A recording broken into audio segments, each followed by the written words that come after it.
Подтолкнул иномарку в припаркованные автомобили. Сегодня днем водитель Форда Фиеста. Мужчина, выезжая с парковки сервиса, не пропустил едущую по дороге «Шевроле». Удар пришелся в левый бок Авео. Неуправляемая иномарка как снаряд влетела в ряд стоящих автомобилей. С места происшествия репортаж Рамиль Шайдуллина. Он меня, говорит, вообще не видел. Я просто ехала по своей дороге, он меня не видел. Зато прекрасно рассмотрел, как незамеченный им «Шевроле Авео» после удара, как бильярдный шар отбросила в сторону, и неуправляемая иномарка, зацепив бордюр, влетела в припаркованный «Рено Логан». На месте «Рено» не удержалась и врезалась в стоящий рядом «Део Матис». Въехал в меня, и я в другие уже машины.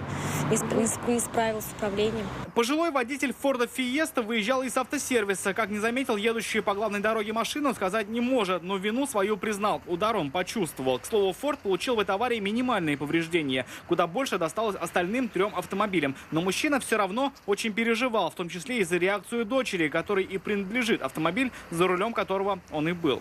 Рамиль Шайдуллин, Физа Минязова, Константин Бушуев. Вызов 112.